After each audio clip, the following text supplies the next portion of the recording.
할렐루야. 드디어 서우경의 크리스찬 산문 코칭으로 여러분을 뵙게 되어서 너무 반갑습니다. 매일 아침 하루를 시작할 때 크리스찬 산문 코칭으로 여러분의 삶이 성령 충만하게 변화되기를 소망합니다. 오늘 주제는 예정, 택함 받은 자녀들입니다. 오늘 우리는 예정이라는 놀라운 하나님의 계획을 함께 묵상하고자 합니다. 하나님께서는 우리가 태어나기도 전에 창세 전부터 우리를 택하시고 그리스도 안에서 하나님의 거룩한 자녀로 세우셨습니다. 이 신비로운 예정의 은혜를 여러분과 함께 나누고 싶은데요. 오늘의 본문 말씀은 에베소서 1장 4절입니다. 곧 창세 전에 그리스도 안에서 우리를 택하사 우리로 사랑 안에서 그 앞에 거룩하고 흠이 없게 하시려고. 곧 창세 전에 그리스도 안에서 우리를 택하사 우리로 사랑 안에서 그 앞에 거룩하고 흠이 없게 하시려고. 이 성경 말씀에서 놀라운 사실은 하나님이 우리의 인생을 창세 전부터 계획하셨다는 것입니다. 저는 2015년에 종교 부분 베스트셀러가 된 저의 첫 간증책 예정을 세상에 내놓았습니다. 그 책을 쓰며 깊이 깨달은 것이 있는데요. 내 삶의 고통의 시간들, 그 당시는 도저히 이해할 수 없던 물음들, 그 모든 고난의 여정 속에서도 내 인생의 스토리는 내가 쓰는 것이 아니라 하나님이 쓰고 계신다는 것이었습니다. 지금 이 순간에도 하나님은 이 영상을 듣고 있는 그분의 자녀들을 위해 하나님은 위대한 삶의 여정을 쓰고 계십니다. 우리 삶의 위대한 코치이신 예수님께 오늘 이 하루도 맡겨드려야 할 이유입니다. A.W. 토저는 이렇게 말했습니다. 하나님은 결코 서두르지 않으시지만 결코 늦지도 않으신다. 오늘의 셀프 코칭 질문입니다. 나는 지금 하나님의 때를 신뢰하며 기다리고 있는가? 나는 지금 하나님의 때를 신뢰하며 기다리고 있는가? 주님, 제 인생의 주인이 되신 주님을 신뢰하며 오늘도 믿음으로 다시 시작하게 하소서. 예수님의 이름으로 기도드립니다. 아멘. 할렐루야. 오늘도 크리스찬 3분 코칭으로 성령 충만한 하루로 시작하시기 바랍니다. 오늘 주제는 모든 일은 하나님의 뜻의 결정대로 이루어지고 있다입니다. 우리는 지금 세상적으로 큰 혼돈과 불안 속에 살고 있습니다. 정치, 경제, 사회, 어느 분야를 봐도 쉽게 답을 찾기 어렵습니다.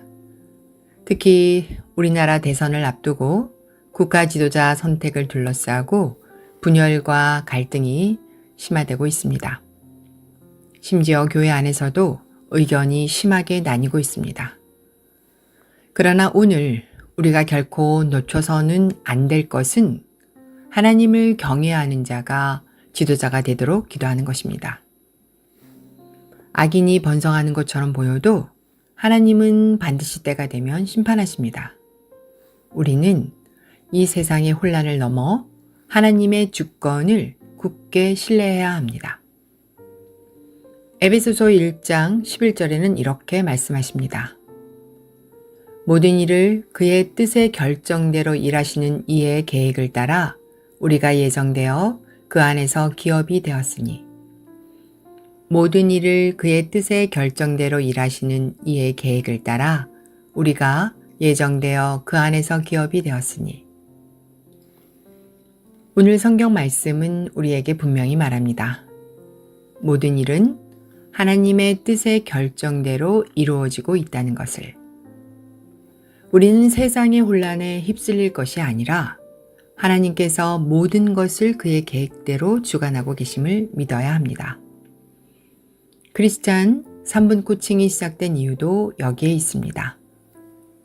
주님 다시 오심이 가까운 이때 우리의 하루를 뉴스나 혼란이 아니라 우리의 주권자 되신 하나님의 말씀과 기도로 마음을 지키며 하루를 시작하기 위함입니다.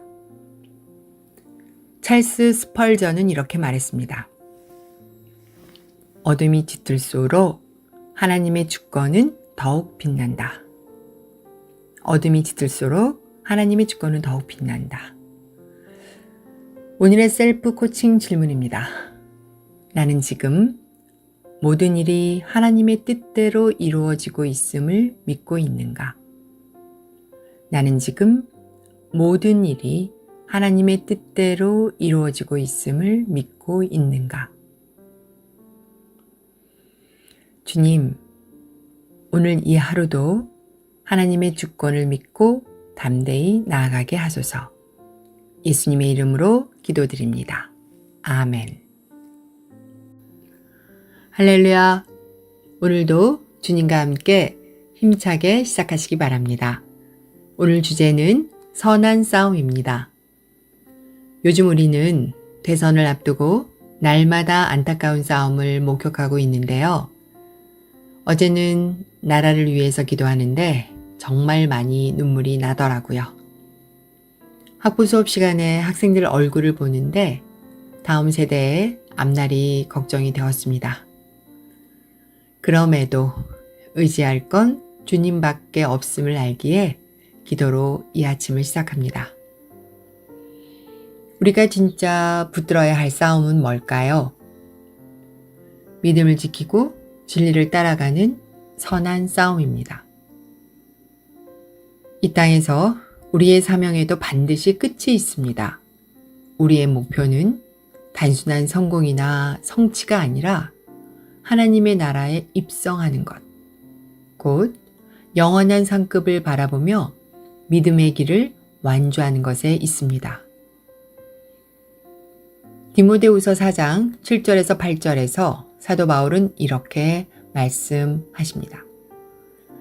나는 선한 싸움을 싸우고 나의 달려갈 길을 마치고 믿음을 지켰으니 이제 후로는 나를 위하여 의의 면류관이 예비되었으므로 주 곧 의로우신 재판장이 그날에 내게 주실 것이며 내게만 아니라 주의 나타나심을 사모하는 모든 자에게도 오니라. 나는 선한 싸움을 싸우고 나의 달려갈 길을 마치고 믿음을 지켰으니 이제 후로는 나를 위하여 의의 면류관이 예비되었으므로 주 곧 의로우신 재판장이 그날에 내게 주실 것이며 내게만 아니라 주의 나타나심을 사모하는 모든 자에게도니라. 그렇습니다. 우리는 세상과 구별된 하나님의 백성으로 부름받았습니다.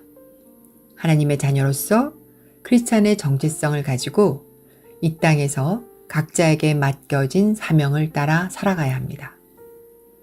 처음에는 정체성을 몰라 혼란스러울 수 있지만 사명을 붙잡고 나아갈 때 우리의 삶은 점점 명료해집니다.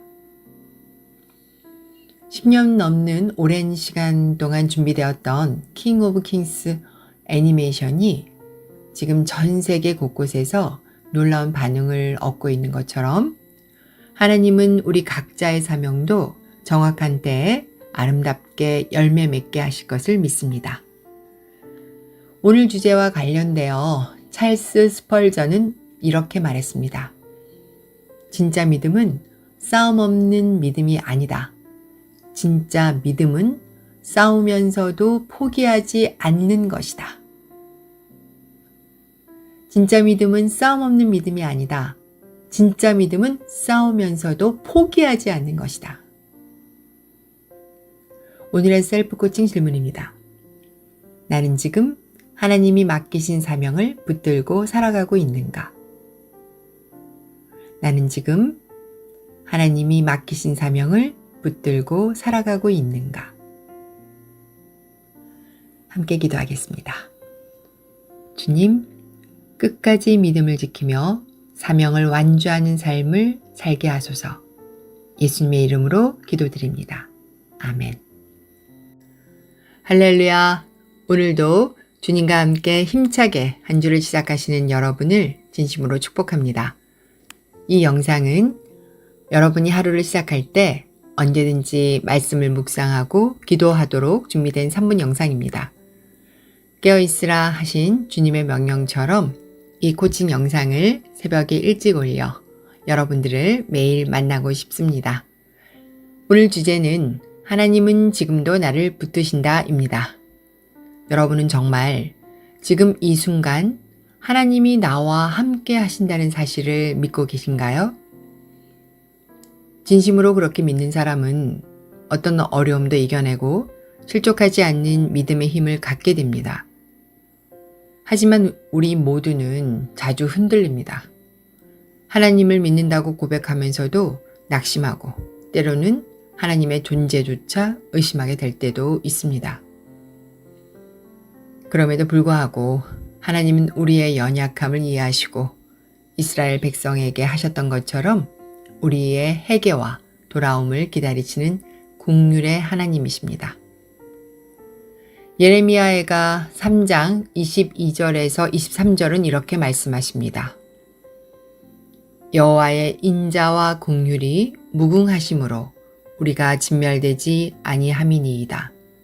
이것이 아침마다 새로우니 주의 성실하심이 크시도소이다. 여호와의 인자와 긍휼이 무궁하심으로 우리가 진멸되지 아니함이니이다. 이것이 아침마다 새로우니 주의 성실하심이 크시도소이다.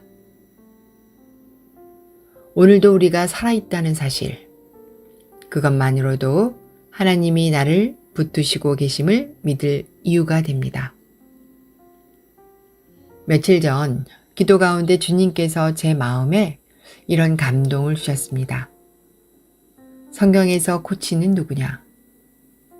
이 질문에 저는 하나님요 라고 대답했습니다. 그러자 곧 이어 또 하나의 질문이 떠올랐습니다. 그렇다면 피코치는 누구냐? 하나님의 자녀요.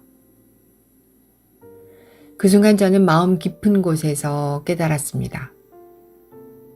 그래, 코치와 피코치의 관계, 성경 전체가 코칭의 관점에서 해석될 수 있구나. 성경 말씀은 질문하고 기다리고 일깨우고 회복시키는 거룩한 코칭이구나. 저는 그날 하나님께서 저에게 크리스찬 3분 코칭이 너무도 중요한 사명임을 다시 확인시켜 주셨다고 믿습니다. 하나님은 지금 이 순간도 여러분과 저를 코칭하고 계십니다. A.W. 토저는 이렇게 말했습니다. 하나님의 손은 우리가 넘어진 그 자리에서 다시 일으키는 손입니다. 오늘의 셀프 코칭 질문입니다. 나는 오늘 하나님의 붙드심을 신뢰하며 어떤 결단을 할 것인가? 나는 오늘 하나님의 붙드심을 신뢰하며 어떤 결단을 할 것인가? 함께 기도하겠습니다. 오늘도 나를 붙드시는 주님의 긍휼을 기억하며 새 힘으로 걷게 하소서. 예수님의 이름으로 기도드립니다. 아멘.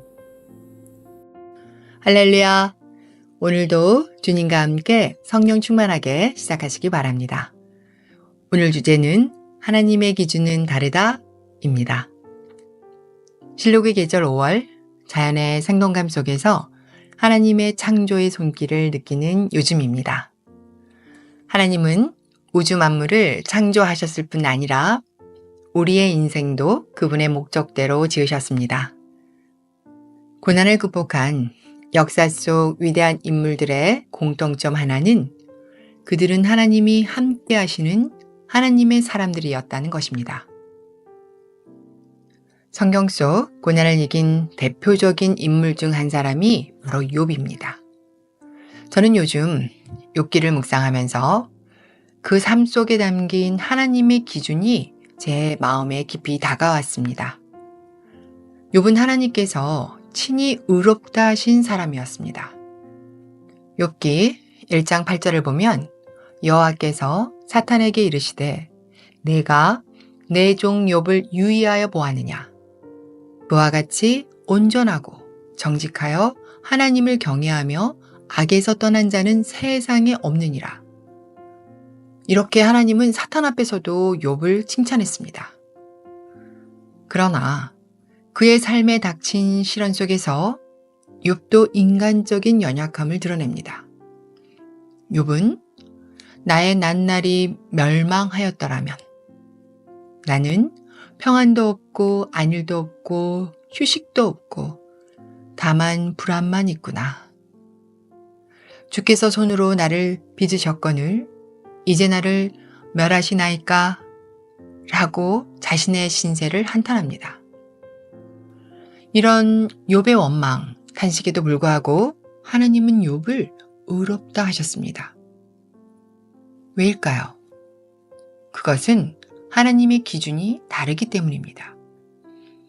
하나님은 우리의 완벽함이 아니라 우리가 힘들고 지쳐 넘어진 순간에도 다시 하나님을 붙드는 그 믿음을 보시는 분이십니다.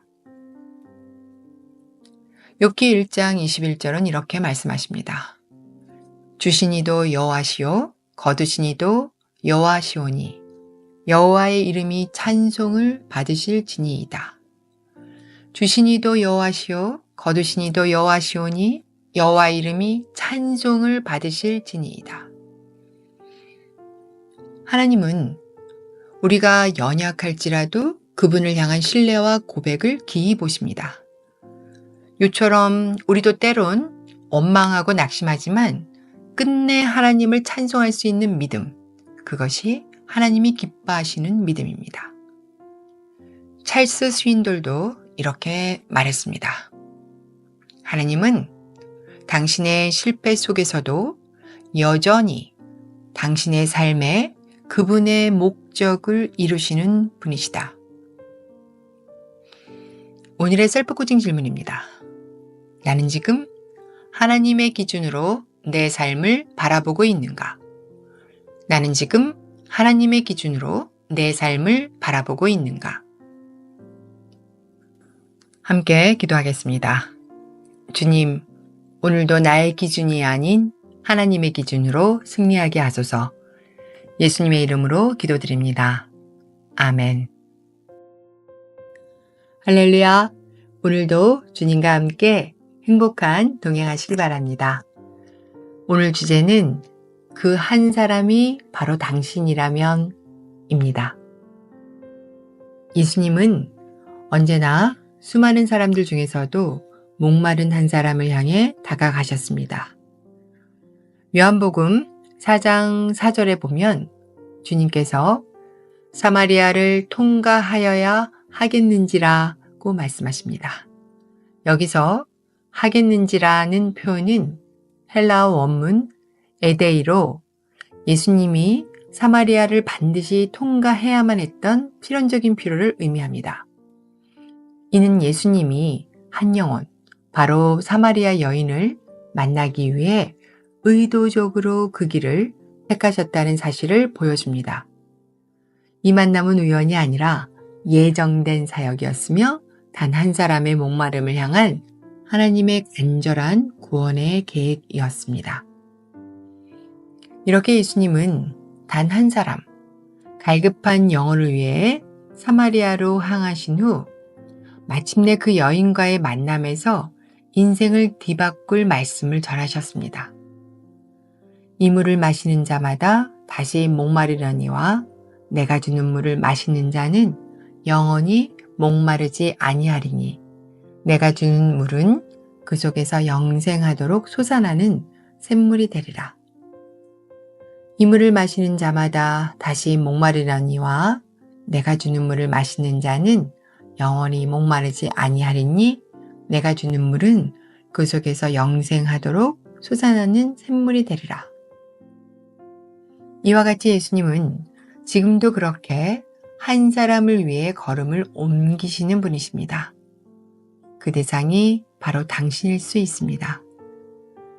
우리의 인생 꽃이 되신 예수님은 지금도 한 사람을 향해 말씀하십니다. 내가 너를 지명하여 불렀다. 너는 내 것이다. 오늘 이 짧은 크리스찬 3분 코칭 영상이 바로 당신에게 전해지는 하나님의 부르심이 되기를 기도합니다. 찰스 스펄전도 이렇게 말했습니다. 하나님은 수천 명보다도 단 한 사람의 회심을 위해 기꺼이 우주를 흔들실 수 있다. 오늘의 셀프 코칭 질문입니다. 나는 지금 하나님의 부르심에 어떻게 응답하고 있는가? 나는 지금 하나님의 부르심에 어떻게 응답하고 있는가? 함께 기도하겠습니다. 주님, 오늘도 한 사람을 향한 당신의 부르심 앞에 서게 하소서. 예수님의 이름으로 기도드립니다. 아멘. 할렐루야. 오늘도 주님의 은혜를 사모하며 성령 충만한 하루를 시작하시는 여러분을 진심으로 축복합니다. 오늘은 5월 15일 스승의 날입니다. 매년 이날이 되면 우리는 한 번쯤 인생의 멘토, 우리에게 선한 영향을 주었던 스승님을 떠올리곤 합니다. 오늘 주제는 당신의 멘토는 누구입니까? 예수님, 내가 닮고 싶은 스승입니다. 저는 대학에서 20년 이상 리더십 과목을 가르치며 매 학기마다 학생들에게 빠지지 않고 묻는 질문이 하나 있습니다. 현존하는 리더 중에서 당신이 가장 닮고 싶은 리더는 누구입니까? 이 질문 앞에 대부분의 학생들이 머뭇거립니다. 요즘에는 점점 더 대답하기 어려워하는 것을 느낍니다. 종종 공감과 소통의 리더로서 방송인 유재석 씨를 존경한다고 말하는 학생들도 있지만 진정한 스승, 진심으로 따르고 싶은 리더에 대한 이미지가 희미해지고 있는 시대입니다. 그렇다면 우리는 누구를 닮아가야 할까요? 요한복음 13장 13절에서 15절은 이렇게 말씀하십니다. 너희가 나를 선생이라 또는 주라 하니 너희 말이 옳도다. 내가 그러하다. 내가 주와 또는 선생이 되어 너희 발을 씻었으니 너희도 서로 발을 씻어주는 것이 옳으니라. 내가 너희에게 행한 것 같이 너희도 행하게 하려 하여 본을 보였노라. 너희가 나를 선생이라 또는 주라 하니 너희 말이 옳도다. 내가 그러하다. 내가 주와 또는 선생이 되어 너희 발을 씻었으니 너희도 서로 발을 씻어주는 것이 옳으니라. 내가 너희에게 행한 것 같이 너희도 행하게 하려 하여 본을 보였노라. 예수님은 단지 가르치신 분이 아니라 친히 제자들의 발을 씻기시며 본을 보이신 스승이셨습니다. 그분은 섬김과 희생으로 리더십을 실천하였고 자신을 따르는 자들에게도 같은 삶을 요청하셨습니다. 오늘날 수많은 정보와 컨텐츠가 넘쳐나는 시대에 사랑의 본을 보이는 진정한 스승을 만나기란 쉽지 않습니다. 그러나 성경은 분명히 말합니다. 우리에게는 본이 되신 스승이 계신다고요. 그 스승은 바로 예수님이십니다. 허워드 핸드릭스는 이렇게 말했습니다. 스승은 단순히 정보를 전달하는 사람이 아니라 영혼의 불을 지피는 사람이다. 오늘의 셀프 코칭 질문입니다. 나는 지금 누구를 닮아가고 있는가? 예수님처럼 섬기며 본을 보이는 스승이 되고 있는가? 나는 지금 누구를 닮아가고 있는가? 예수님처럼 섬기며 본을 보이는 스승이 되고 있는가? 함께 기도하겠습니다. 주님, 오늘도 예수님을 닮아가는 제자가 되게 하시고 진정한 스승이신 주님처럼 말과 삶으로 본이 되게 하소서. 예수님의 이름으로 기도드립니다. 아멘. 할렐루야. 오늘도 말씀과 기도로 하루를 여는 여러분을 주님의 이름으로 축복합니다. 어제는 스승의 날을 맞이하여 우리가 닮고 싶은 진정한 멘토에 대해 나누었습니다. 오늘은 그 멘토이신 예수님을 따르는 제자의 삶에 대해 함께 묵상해 보려 합니다. 오늘 주제는 예수님의 제자로 산다는 것입니다. 예수님께서는 마가복음 10장 45절에서 이 땅에 오신 목적을 분명히 말씀하셨습니다. 인자가 온 것은 섬김을 받으려 함이 아니라 도리어 섬기려 하고 자기 목숨을 많은 사람의 대속물로 주려 함이니라.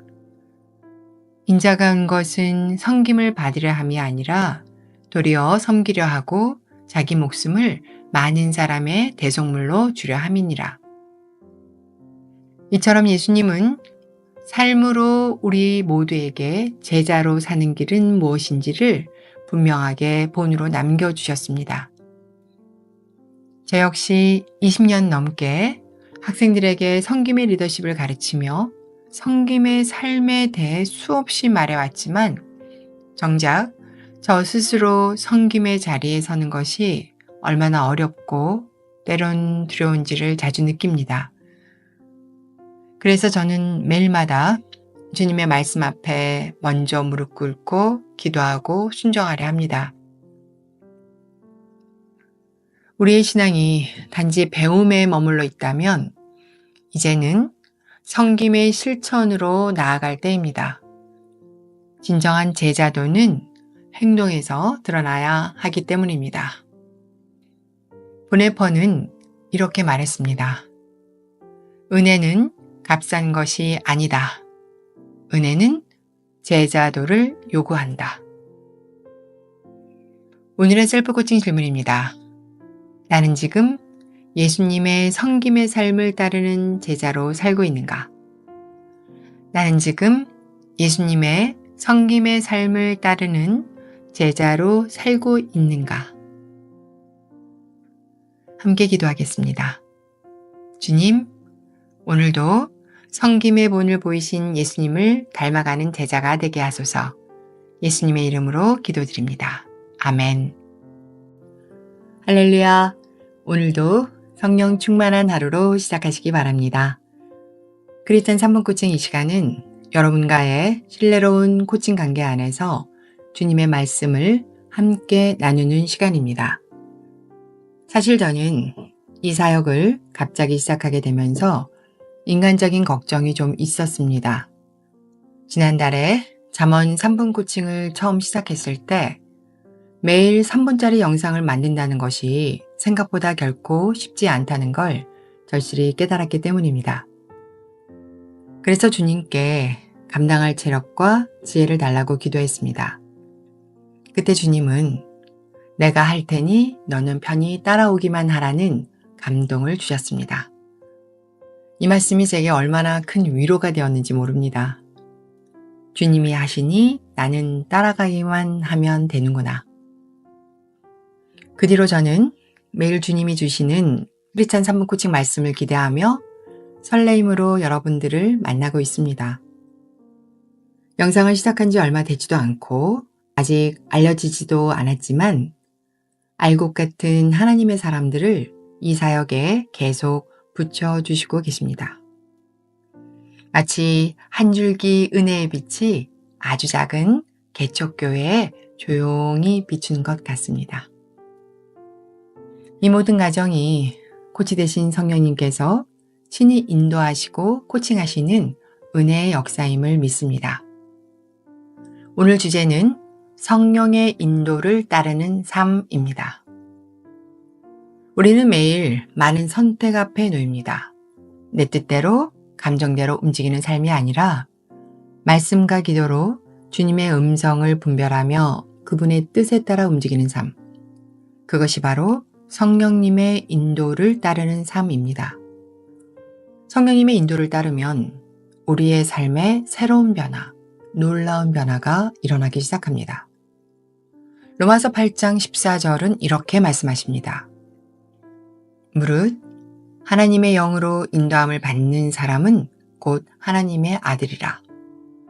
무릇 하나님의 영으로 인도함을 받는 사람은 곧 하나님의 아들이라.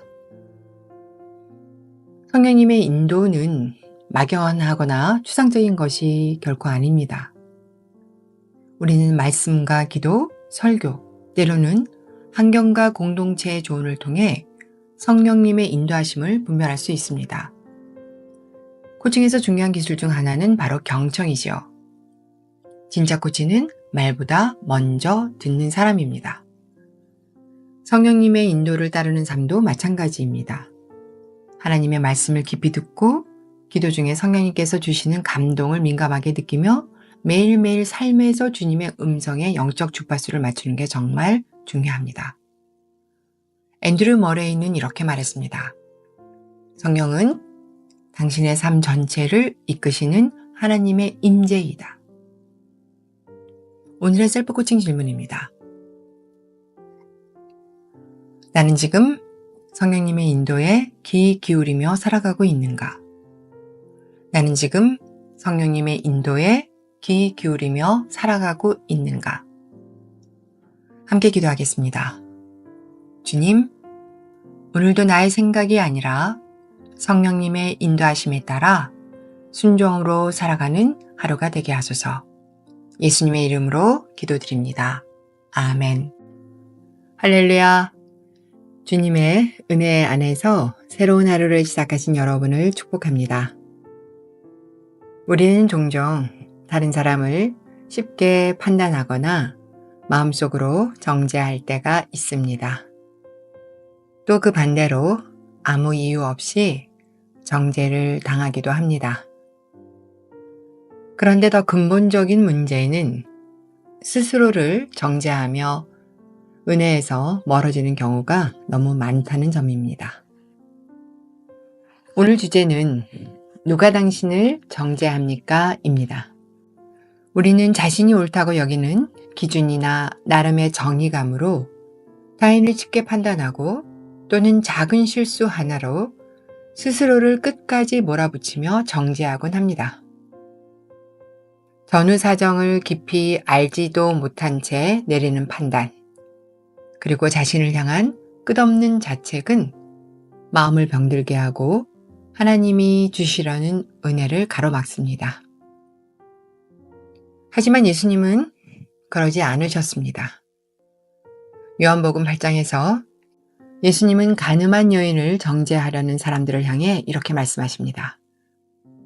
너희 중에 죄 없는 자가 먼저 돌로 치라. 결국 그 자리에 남은 것은 죄 없는 주님과 정죄당한 여인뿐이었습니다. 그리고 시작된 것은 정죄가 아닌 회복의 시간이었습니다. 예수님은 요한복음 8장 10절에서 11절에서 이렇게 말씀하십니다. 여자여, 너를 고발하던 그들이 어디 있느냐? 너를 정죄한 자가 없느냐? 나도 너를 정죄하지 아니하노니 가서 다시는 죄를 범하지 말라. 여자여, 너를 고발하던 그들이 어디 있느냐? 너를 정죄한 자가 없느냐? 나도 너를 정죄하지 아니하노니 가서 다시는 죄를 범하지 말라. 예수님은 여인의 죄를 부인하지 않으셨지만 그보다 더 중요한 회복과 자비를 선택하셨습니다.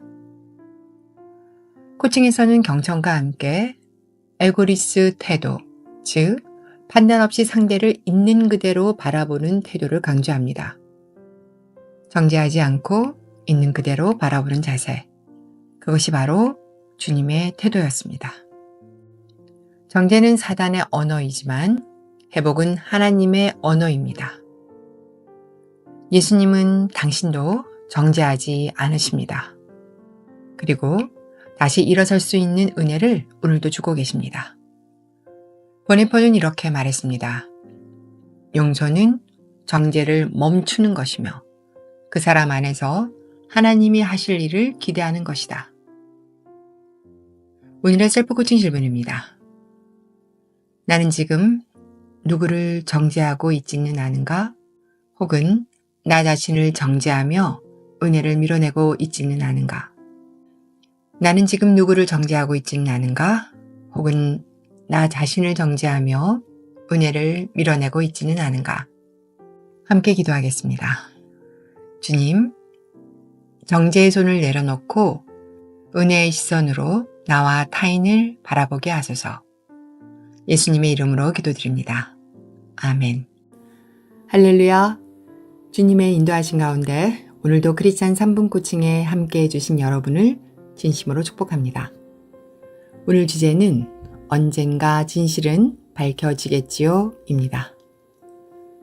코칭 관계에서 코치는 코칭받는 코치가 목표 지점까지 무사히 도달할 수 있도록 끝까지 그 여정을 함께 책임지는 지지자, 서포터입니다.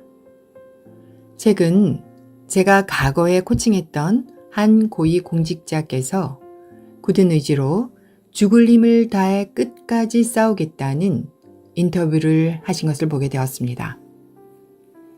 그 영상을 보며 그의 코치였던 저는 깊은 고민과 생각에 잠겼습니다.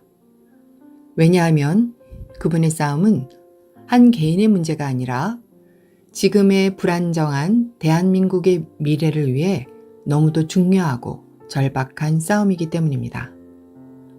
사실 저는 2009년과 2010년 그 당시에 경기도 도지사님과 부지사님을 코칭했습니다.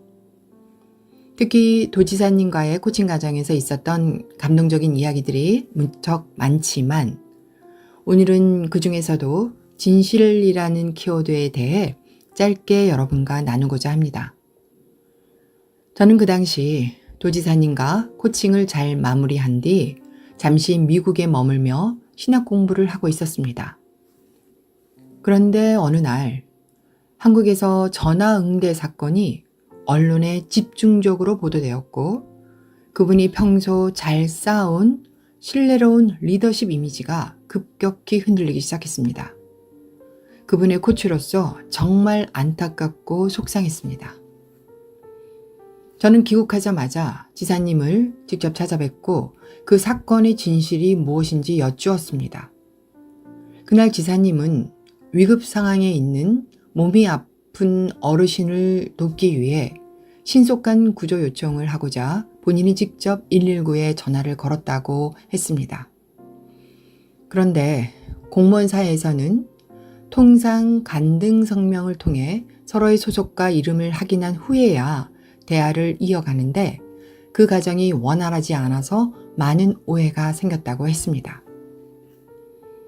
이 사건 이후 저는 지사님께 조심스럽게 여쭈었습니다.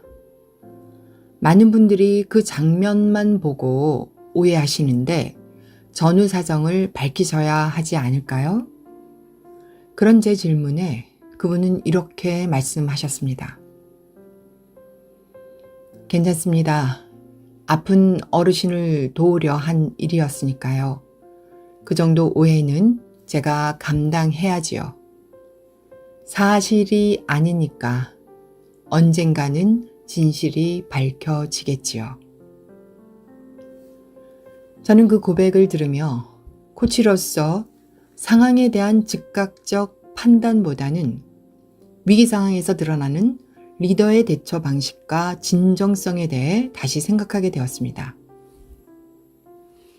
코칭에서는 맥락적 경청을 매우 중요하게 여깁니다.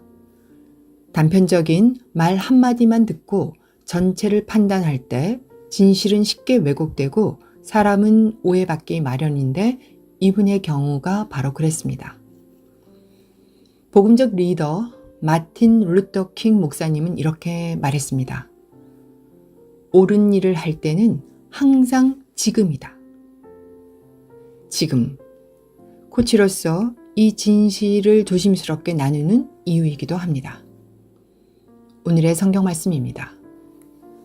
정직하게 행하며 공의를 실천하며 그의 마음에 진실을 말하며 정직하게 행하며 공의를 실천하며 그의 마음에 진실을 말하며 정직과 공의, 진실이 바로 서는 나라 그리고 진짜 리더를 분별할 수 있는 지혜가 우리 모두에게 더욱 필요해지는 때입니다. 오늘의 셀프 코칭 질문입니다. 나는 지금 상대방의 말과 행동에 대해 맥락적 경청을 하고 있는가? 나는 지금 상대방의 말과 행동에 대해 맥락적 경청을 하고 있는가? 함께 기도하겠습니다. 주님, 오늘 하루도 진실과 성김으로 승리하게 하소서. 예수님의 이름으로 기도합니다. 아멘. 할렐루야. 오늘도 성령의 위로와 능력으로 하루를 시작하시기 바랍니다. 오늘 주제는 공감, 고통 속에 함께 하시는 주님입니다. 우리는 삶에서 누구도 이해하지 못할 고통을 경험할 때가 있습니다. 저 역시 과거 살아있다는 것조차 믿기 어려울 만큼 힘겨웠던 시간이 있었습니다. 그때 저는 그 고통 속에서 이 고통을 아는 이는 나뿐이야 라는 생각을 했었습니다. 그러나 주님을 깊이 만났던 그날 저는 놀랍게도 주님께서 제 안의 고통을 그대로 함께 느끼고 계셨음을 깨달았습니다. 예수님은 단지 골고다 언덕에서 6시간 십자가에 매달려 계셨던 그때뿐 아니라 지금도 부활하신 몸으로 우리 안에 계셔서 말할 수 없는 탄식으로 우리의 고통을 그대로 함께 느끼고 계신다는 사실을 알게 되었습니다. 로마서 8장 26절에 보면 이와 같이 성령도 우리의 연약함을 도우시나니 우리는 마땅히 빌 바를 알지 못하나 오직 성령이 말할 수 없는 탄식으로 우리를 위하여 친히 간구하시느니라. 이와 같이 성령도 우리의 연약함을 도우시나니 우리는 마땅히 빌 바를 알지 못하나 오직 성령이 말할 수 없는 탄식으로 우리를 위하여 친히 간구하시느니라고 말씀하십니다. 코칭에서 코치의 가장 중요한 태도 중 하나는 공감입니다. 진정한 코치는 상대방의 말과 감정 너머의 고통까지 듣고 느끼는 사람입니다. 예수님은 우리의 최고의 인생 코치이십니다. 우리의 아픔, 눈물, 깊은 상처를 누구보다 먼저 알고 우리가 표현하지 못한 고통까지 성령님을 통해 함께 느끼며 기도하십니다. 혹시 지금 죽고 싶을 만큼 고통스럽고 외로운 분이 계신가요? 기억하세요. 그 고통 속에 계신 분은 여러분만이 아닙니다. 주님은 지금도 여러분 안에서 말할 수 없는 탄식으로 기도하고 계십니다. 찰스 스펄전은 이렇게 말했습니다. 당신이 가장 어두운 골짜기를 지나갈 때 그곳에서 예수님은 당신을 기다리고 계셨다. 오늘의 셀프 코칭 질문입니다. 나는 지금 주님이 내 안에서 말할 수 없는 탄식으로 나를 위해 기도하고 있다는 사실을 알고 있는가? 나는 지금 주님이 내 안에서 말할 수 없는 탄식으로 나를 위해 기도하고 있다는 사실을 알고 있는가? 함께 기도하겠습니다. 하나님 아버지, 나의 고통을 아시고 나보다 더 깊이 느끼시는 당신의 사랑을 믿습니다. 오늘도 나와 함께 우시며 기도하시는 주님 안에서 다시 일어나게 하소서. 예수님의 이름으로 기도드립니다. 아멘. 안녕하세요. 오늘도 주님 안에서 새로운 하루를 시작하는 여러분을 축복합니다. 이 시간 주님께서 여러분 한 사람 한 사람에게 주시는 사랑의 메시지를 마음에 새기기를 바라며 크리스찬 3분 코칭을 시작하겠습니다. 오늘 주제는 있는 그대로 사랑하시는 하나님입니다. 이 세상에서 여러분을 가장 기쁘게 하는 사람은 누구인가요? 아마도 조건 없이 여러분을 믿어주고 받아주는 사람일 것입니다. 그렇습니다. 우리가 잘나서가 아니라 우리의 창조주 되신 하나님 아버지는 우리를 있는 그대로 바라보시며 사랑해 주십니다. 로마서 5장 8절은 이렇게 말씀하십니다. 우리가 아직 죄인 되었을 때에 그리스도께서 우리를 위하여 죽으심으로 하나님께서 우리에 대한 자기의 사랑을 확증하셨느니라. 우리가 아직 죄인 되었을 때에 그리스도께서 우리를 위하여 죽으심으로 하나님께서 우리에 대한 자기의 사랑을 확증하셨느니라.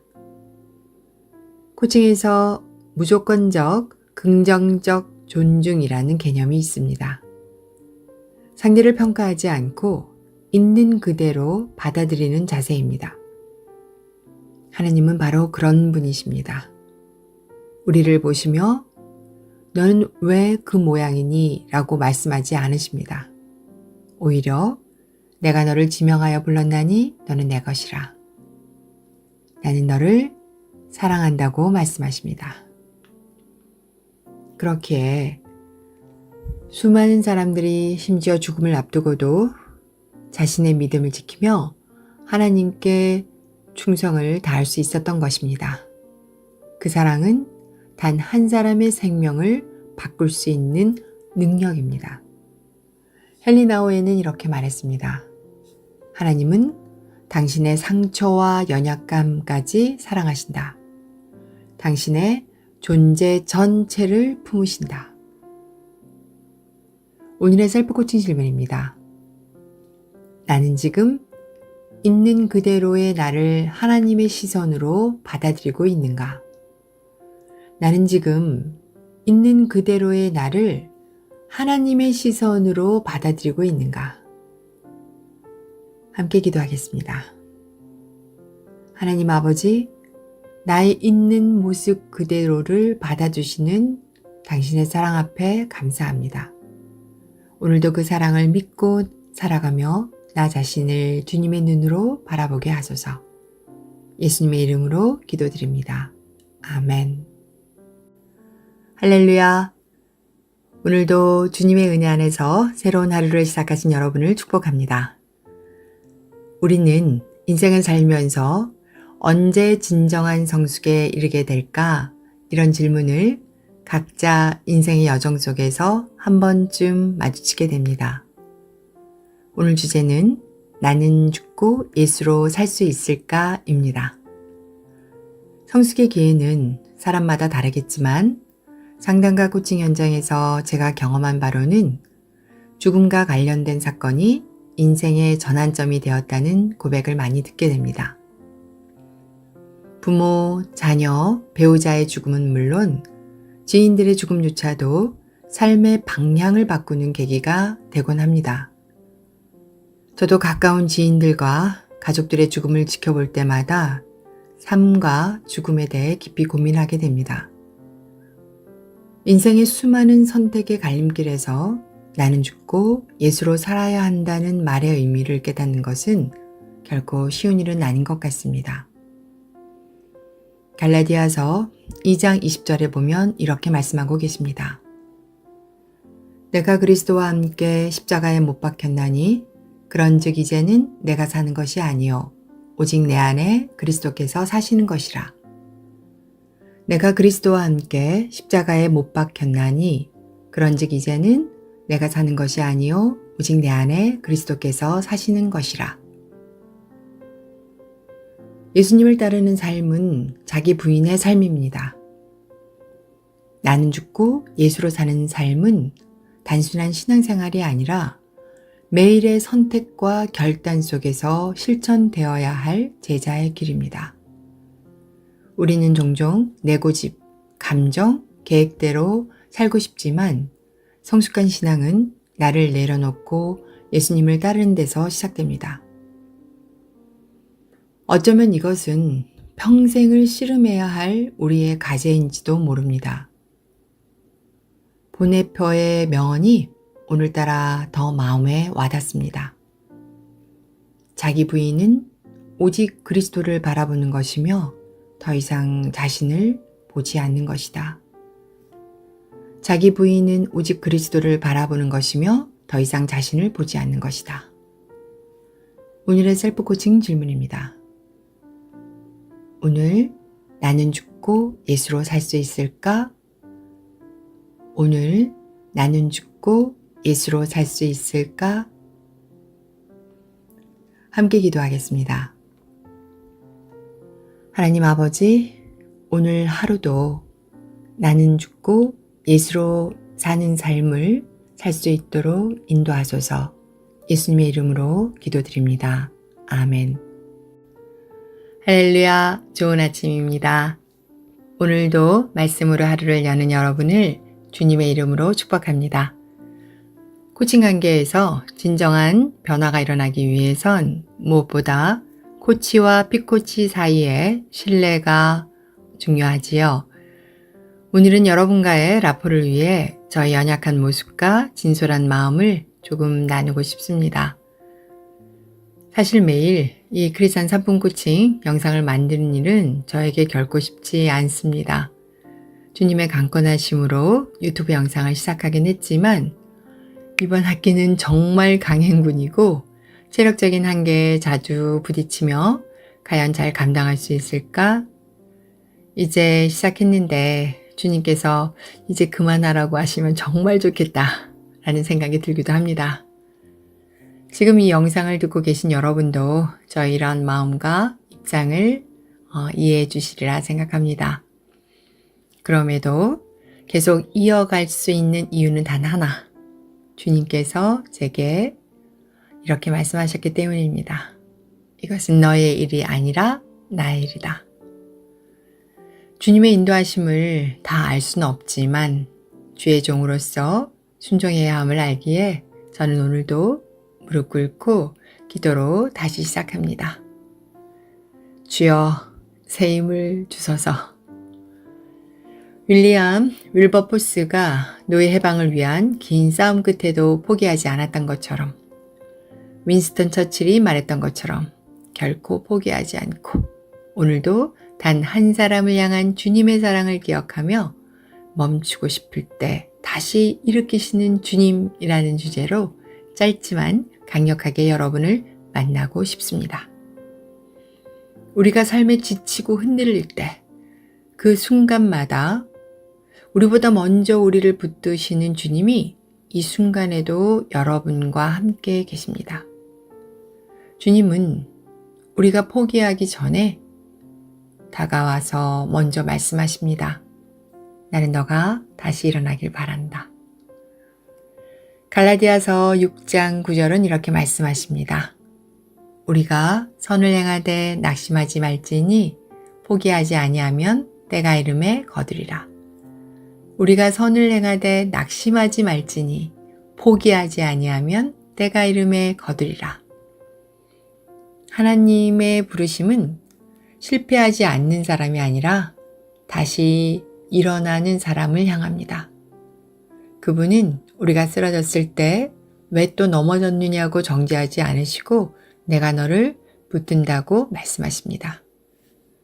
코칭에서 말하는 지속적 성찰과 실행의 원리처럼 우리의 신앙도 넘어짐과 회복의 순환 속에서 점점 더 단단해집니다. 중요한 건 한 번도 포기하지 않는 완벽한 삶이 아니라 포기하고 싶은 그때 다시 주님을 붙드는 믿음입니다. 헨리 나우에는 이렇게 말했습니다. 우리는 늘 연약하고 불완전하지만 하나님은 언제나 우리를 새롭게 하시는 분이시다. 오늘의 셀프 코칭 질문입니다. 나는 나의 감정이 아니라 주님의 말씀에 따라 결정을 내리고 있는가? 나는 나의 감정이 아니라 주님의 말씀에 따라 결정을 내리고 있는가? 함께 기도하겠습니다. 하나님 아버지, 오늘 하루도 주님의 말씀을 따라 승리하는 하루 되게 하소서. 예수님의 이름으로 기도드립니다. 아멘. 할렐루야. 주님의 사랑 안에서 오늘도 크리스찬 3분 코칭에 함께 하신 여러분을 축복합니다. 오늘 이 짧은 3분의 시간이 사랑의 본질을 회복하는 시간이 되시기를 바랍니다. 오늘 주제는 성경 전체의 핵심은 입니다. 여러분은 성경을 한마디로 표현한다면 무엇이라 말하실 수 있나요? 최근 한 신실한 여대생 제자가 친구에게 이렇게 먼저 말하고 복음을 전한다고 하더군요. 성경 전체에서 말하는 건 바로 사랑이야. 그 고백을 듣고 얼마나 감동이 되었는지요. 저도 처음 하나님을 인격적으로 만났을 때 하나님은 사랑이시라는 말씀이 온몸의 감동으로 와닿았던 기억이 납니다. 성경 전체의 핵심은 한마디로 사랑이신 하나님에 대한 이야기입니다. 요한일서 4장 8절에서는 하나님이 어떤 분이신지 너무도 간결하게 핵심을 잘 말해주고 있습니다. 하나님은 사랑이시라. 하나님은 사랑이시라. 구약에서는 사랑으로 이스라엘을 부르신 하나님, 신약에서는 예수님을 통해 그 사랑을 실천하신 하나님, 그 하나님의 사랑이 오늘 우리의 신앙과 관계, 그리고 코칭의 핵심이 되어야 합니다. 부모 자녀 관계, 부부 관계, 성도 간의 관계가 막힐 때 사랑이 식었기 때문은 아닌가 생각해 보아야 합니다. 코칭도 마찬가지입니다. 코치가 피코치를 진심으로 사랑하지 않으면 진정한 변화는 일어나기 어렵습니다. 사랑이 능력입니다. 헨리나우에는 이렇게 말했습니다. 사랑은 선택이며 우리는 매일 그 선택을 다시 해야 한다. 사랑은 선택이며 우리는 매일 그 선택을 다시 해야 한다. 오늘의 셀프 코칭 질문입니다. 나는 지금 사랑의 하나님을 신뢰하고 있는가? 내 관계와 사역에는 하나님의 사랑이 흐르고 있는가? 나는 지금 사랑의 하나님을 신뢰하고 있는가? 내 관계와 사역에는 하나님의 사랑이 흐르고 있는가? 함께 기도하겠습니다. 하나님 아버지, 오늘도 하나님은 사랑이시라는 진리를 말씀으로, 삶으로 살아내게 하소서. 예수님의 이름으로 기도합니다. 아멘. 할렐루야. 주님의 날, 주일 아침에 함께 하신 여러분을 축복합니다. 오늘 주제는 진정한 쉼이란입니다. 주일은 단순히 하루를 쉬는 날이 아니라 진짜 영적 쉼을 누릴 수 있는 날입니다. 주님 안에 머무는 시간 속에서 우리의 마음과 영혼이 새롭게 살아나길 소망합니다. 저는 중고등학생 시절 학교를 오가며 버스 정류장에서 자주 마주한 이 성경 구절이 아직도 생생합니다. 수고하고 무거운 짐진 자들아 다 내게로 오라. 내가 너희를 쉬게 하리라.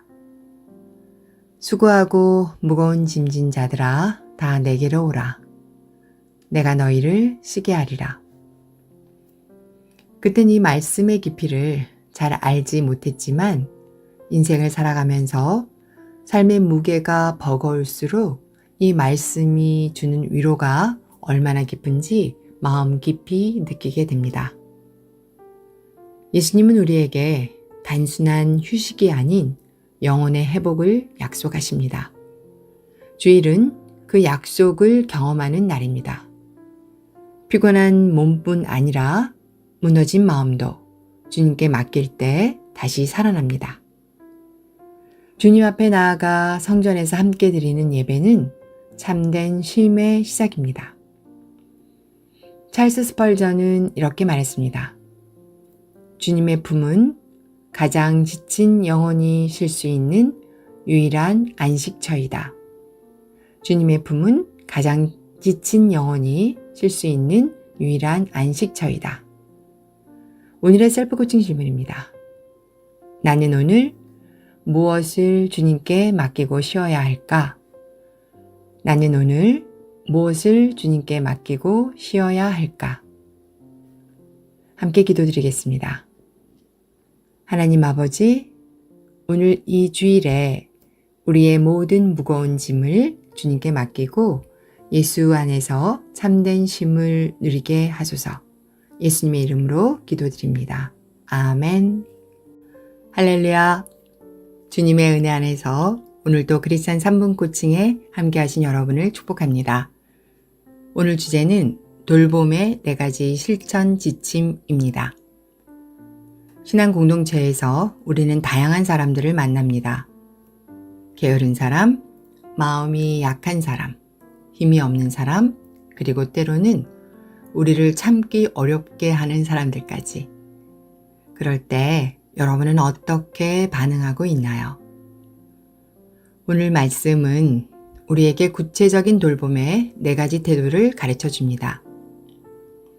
또 형제들아 너희를 권면하노니 게으른 자들을 권계하며 마음이 약한 자들을 격려하고 힘이 없는 자들을 붙들어주며 모든 사람에게 오래 참으라. 또 형제들아 너희를 권면하노니 게으른 자들을 권계하며 마음이 약한 자들을 격려하고 힘이 없는 자들을 붙들어주며 모든 사람에게 오래 참으라. 이 데살로니가 전서 5장 14절 말씀은 공동체 안에서 돌봄을 실천하는 4가지 태도를 분명하게 제시합니다.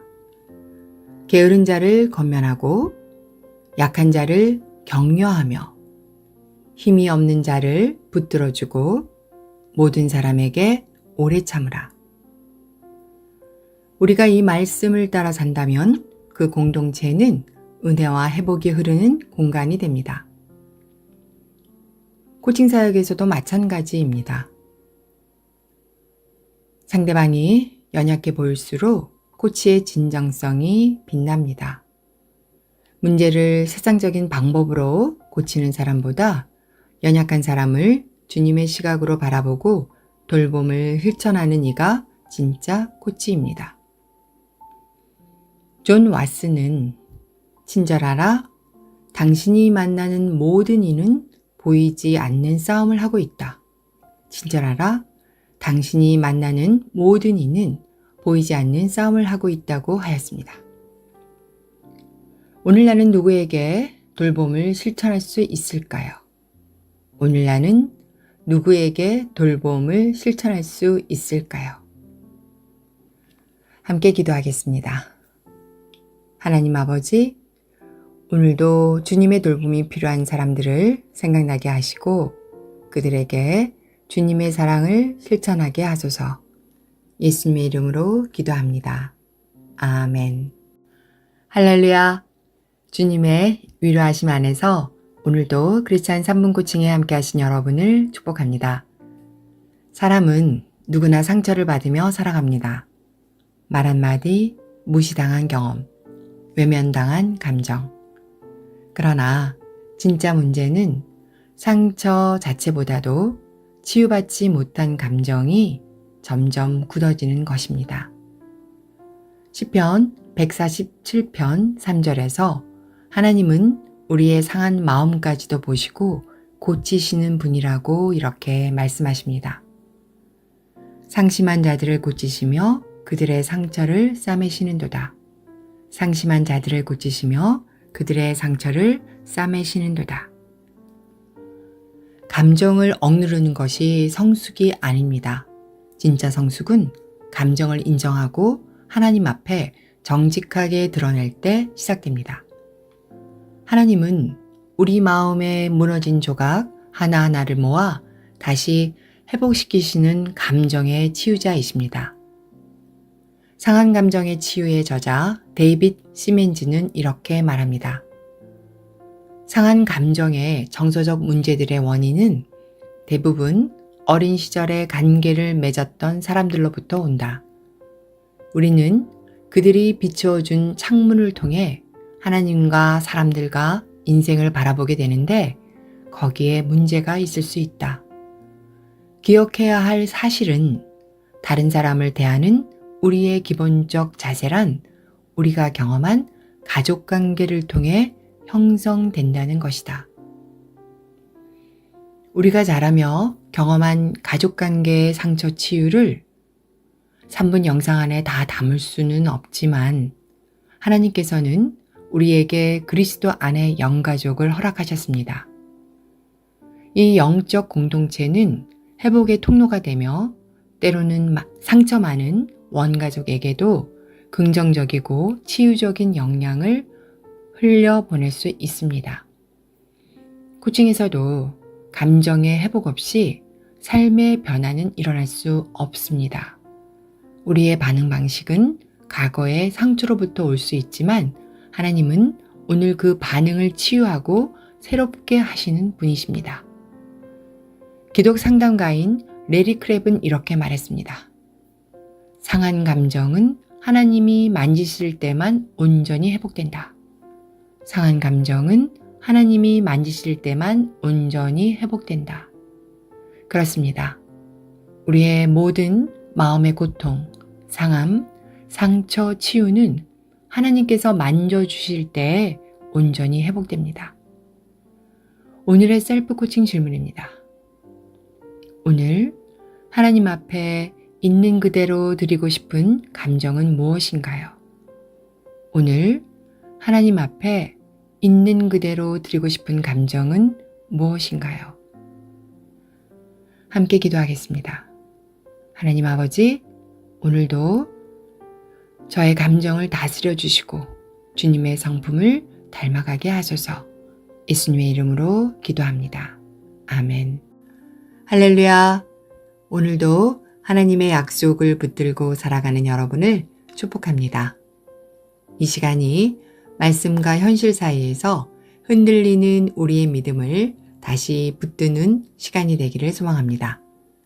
오늘 주제는 하나님의 약속 정말 이루어지나요? 입니다. 기도했고 분명 말씀도 받았는데 현실은 전혀 그렇지 않을 때가 있습니다. 하나님의 약속이 지연되고 응답은 없는 것 같고 상황은 오히려 더 어려워질 때 우리는 더 혼란스럽고 흔들립니다. 그럴 때 필요한 건 느낌이 아니라 믿음입니다. 로마서 4장 20절에는 이렇게 말씀하십니다. 믿음이 없어 하나님의 약속을 의심하지 않고 믿음으로 견고하여져서 하나님께 영광을 돌리며 믿음이 없어 하나님의 약속을 의심하지 않고 믿음으로 견고하여져서 하나님께 영광을 돌리며 믿음의 조상 아브라함도 약속이 지연되는 시간을 견뎌야 했습니다. 아들을 주시겠다는 하나님의 약속은 25년이나 지나서야 이루어졌습니다. 그러나 그는 기다리는 동안 믿음으로 견고해졌고 하나님께 영광을 돌렸다고 합니다. 하박국도 고백했습니다. 비록 더딜지라도 기다리라. 지체되지 않고 반드시 응하리라. 말씀이 지연될 때 하나님의 성품을 신뢰하는 것이 진짜 믿음입니다. 코칭에서도 가장 중요한 것은 고객의 문제를 빨리 해결하는 것이 아니라 기다림 속에서도 방향을 잃지 않도록 곁을 끝까지 지켜주는 것입니다. 오스왈드 챔버스는 믿음에 대해 이렇게 말했습니다. 믿음이란 하나님이 아무 말씀 없으셔도 여전히 신뢰하는 것이다. 믿음이란 하나님이 아무 말씀 없으셔도 여전히 신뢰하는 것이다. 오늘의 셀프 코칭 질문입니다. 나는 지금 하나님의 약속을 어떤 태도로 기다리고 있는가? 나는 지금 하나님의 약속을 어떤 태도로 기다리고 있는가? 함께 기도하겠습니다. 하나님 아버지, 기다림의 시간 속에서도 하나님을 신뢰하며 언약의 말씀이 반드시 성취될 줄 믿고 순종하게 하소서. 예수님의 이름으로 기도합니다. 아멘. 할렐루야. 오늘도 주님 안에서 진리를 사모하는 여러분을 주님의 이름으로 축복합니다. 오늘 주제는 진짜와 가짜입니다. 예수님을 눈앞에 두고도 많은 이들이 그분을 알아보지 못했습니다. 성경은 그 이유를 분명히 말합니다. 그들의 눈이 가리워져서 보아도 보지 못하고 들어도 깨닫지 못했다. 이처럼 영적 눈이 가려지면 진짜를 보아도 알아보지 못합니다.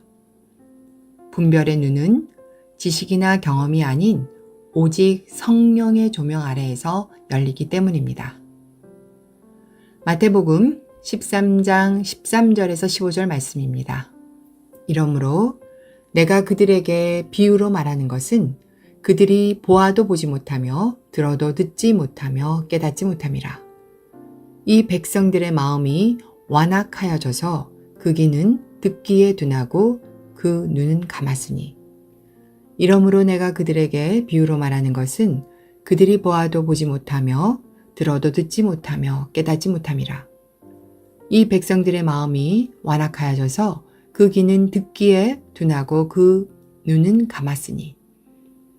오늘 본문 마태복음 13장 말씀을 묵상하다 보면 그 말씀은 단지 2000년 전 군중을 향한 비유가 아니라 지금 우리의 이야기처럼 들립니다. 우리는 주님의 말씀을 들으면서도 보아도 보지 못하고 들어도 깨닫지 못할 때가 많습니다. 그 이유는 성경이 말하듯 우리의 마음이 완악해져서 듣기에 둔하고 눈은 감겨져 있기 때문입니다. 진실을 볼 수 있는 눈은 성령의 조명 아래에서만 더 분명해지기에 오늘 하루도 말씀과 기도, 찬양, 예배로 성령 충만을 구해야 합니다. 불법과 거짓이 난무하는 이 세대에 진짜와 가짜를 가장 쉽게 구분하는 방법은 무엇일까요? 예수님은 이렇게 말씀하십니다. 열매를 보고 안다. 열매를 보고 안다. 그렇습니다. 의도적으로 사실을 왜곡하며 자신의 생각과 행동을 정당화하는 자기기만, 혹은 습관적으로 거짓말을 하며 스스로도 그것이 거짓이라는 사실을 인식하지 못하는 공상헌증처럼 겉모습은 얼마든지 감언이설로 꾸밀 수 있지만 열매는 결코 속일 수 없습니다. 진짜는 말이 아니라 삶의 열매로 드러나기 때문입니다. A.W. 토저는 이렇게 말했습니다. 하나님의 빛 안에 들어가기 전까지는 어둠이 어둠인 줄도 모른다. 하나님의 빛 안에 들어가기 전까지는 어둠이 어둠인 줄도 모른다. 오늘의 셀프 코칭 질문입니다. 내가 보지 못하고 있는 진실은 무엇인가? 내가 보지 못하고 있는 진실은 무엇인가? 기도하겠습니다.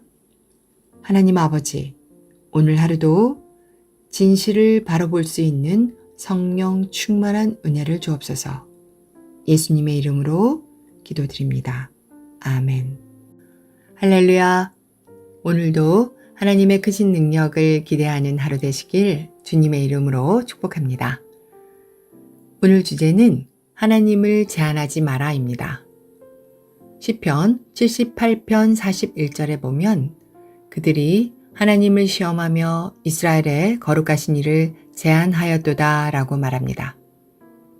이스라엘 백성들은 전능하신 하나님조차 인간의 불신과 두려움, 편견으로 하나님을 제한하고 있습니다. 우리도 이스라엘 백성처럼 하나님을 시험하며 기도하면서도 불신을 가질 때가 종종 있습니다. 하나님의 온전한 뜻을 다 알지 못하면서도 자신의 경험과 논리대로 판단하고 행동할 때가 얼마나 많은지요. 그러나 하나님은 이사야 55장 9절에서 분명히 말씀하십니다. 이는 하늘이 땅보다 높음 같이 내 길은 너희의 길보다 높으며 내 생각은 너희의 생각보다 높으니라. 이는 하늘이 땅보다 높음 같이 내 길은 너희의 길보다 높으며 내 생각은 너희의 생각보다 높으니라. 하나님은 신묘막측하신 분이십니다. 인간의 사고와 상식으로는 도저히 이해할 수 없는 전능하신 분이십니다. 그렇기에 우리는 하나님을 내 경험, 내 한계, 내 실패 속에 가두지 말아야 합니다. 하나님은 그 어떤 것에도 제한받지 않으시는 분이시기 때문입니다. 허드슨 테일러는 이렇게 말했습니다. 하나님의 뜻이라면 하나님의 방법으로 하나님의 때 이루신다. 하나님의 뜻이라면 하나님의 방법으로 하나님의 때에 이루신다. 오늘의 셀프 코칭 질문입니다. 나는 지금 하나님의 능력을 내 생각으로 제한하고 있지 않은가? 나는 지금 하나님의 능력을 내 생각으로 제한하고 있지 않은가? 함께 기도하겠습니다. 하나님 아버지, 오늘도 하나님이 하시는 일을 제한하지 않고 전능하신 하나님을 그대로 신뢰하게 하소서. 예수님의 이름으로 기도드립니다. 아멘. 할렐루야. 크리스찬 3분 코칭에 오신 여러분을 환영합니다. 오늘은 우리 신앙의 본질과도 같은 그러나 자주 묻기 어려운 주제에 대해 함께 묵상하고자 합니다. 오늘 주제는 성령 해방, 용서받지 못하는 죄입니다. 십자가는 이 세상의 모든 죄를 용서하는 능력이 있습니다. 십자가에서 흘리신 예수님의 보혈은 과거, 현재, 미래의 죄까지 다 덮을 수 있습니다. 그런데 마태복음 12장 31절에서 32절은 이렇게 말합니다. 그러므로 내가 너희에게 이르노니 사람에 대한 모든 죄와 회방은 사하심을 얻되 성령을 회방하는 것은 사하심을 얻지 못하겠고 또 누구든지 말로 인자를 거역하면 사하심을 얻되 누구든지 말로 성령을 거역하면 이 세상과 오는 세상에서도 사하심을 얻지 못하리라.